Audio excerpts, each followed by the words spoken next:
नमस्कार, इस वक्त मैं मौजूद हूँ भाजपा के प्रदेश कार्यालय में और मेरे साथ मौजूद हैं यहाँ के प्रदेश प्रवक्ता राकेश त्रिपाठी जी। सर, पहले आपका तो बहुत बहुत स्वागत है।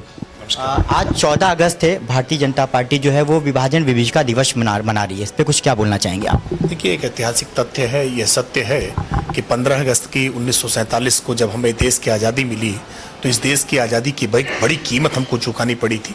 10 लाख से ज़्यादा लोग इससे प्रभावित हुए, लोगों की जानें गई, महिलाओं के साथ, बच्चों के साथ अन्याय हुआ, अत्याचार हुआ, घर बार लोगों को छोड़ना पड़ा, उनकी संपत्तियों का नुकसान हुआ। ये कांग्रेस की गलत नीतियों के कारण हुआ। अगर कांग्रेस ने देश के विभाजन को स्वीकार न किया होता तो शायद इस त्रासदी से हम बच गए होते। और इसीलिए भारत के इस विभाजन की विभीषिका को हम देश की आज़ादी के जश्न मनाने से पहले हमें जरूर याद करना चाहिए।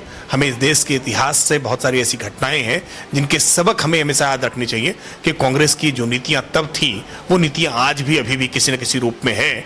जब विभाजनकारी शक्तियों को लगातार वो मजबूत करने का प्रयास करते हैं, भारत तेरे टुकड़े होंगे इंशाअल्लाह के नारे लगाने वालों के समर्थन में खड़े हो जाते हैं। और ऐसे लोगों की इस तरह की जो नीतियां हैं, जो सिद्धांत हैं, उसको जन जन तक पहुंचाने का काम भारतीय जनता पार्टी कर रही है कि भारत की विभाजन की विभीषिका को याद करिए कि ये आज़ादी हमें कितनी कीमत देकर के मिली है, इसके बदले में हमने कितना नुकसान भारत का सहा है। राकेश जी, कल 15 अगस्त है और स्वतंत्रता दिवस जो है वो 77वीं वर्षगांठ मनाएगा देश, तो क्या देश को आप संबोधन करना चाहेंगे चैनल के माध्यम से?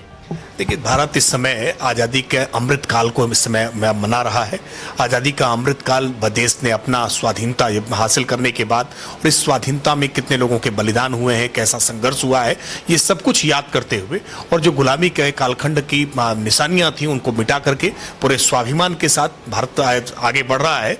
और केंद्र की नरेंद्र मोदी सरकार ने इस संदर्भ में आज ऐसे प्रयास किए हैं जिनके कारण वैश्विक स्तर पर आज भारत की प्रतिष्ठा में वृद्धि हुई है। वो ब्रिटेन जिसने भारत पर शासन किया, जिसके हम औपनिवेशिक तौर पर हम गुलाम थे, उस ब्रिटेन की इकोनॉमी को पीछे छोड़ते हुए आज भारत 5वें नंबर तक की इकोनॉमी हुआ है। हम संकल्प लेकर के भारत को दुनिया के नंबर 1 देश, जगत गुरु बनाने के लिए संकल्प लें, तभी हमारी स्वाधीनता का, इस स्वतंत्रता का सही मायने में हमारे जो स्वतंत्रता संग्राम सेनानी रहे उनके हम कामों को महत्व दे पाएंगे, उनको हम सच्ची श्रद्धांजलि दे पाएंगे।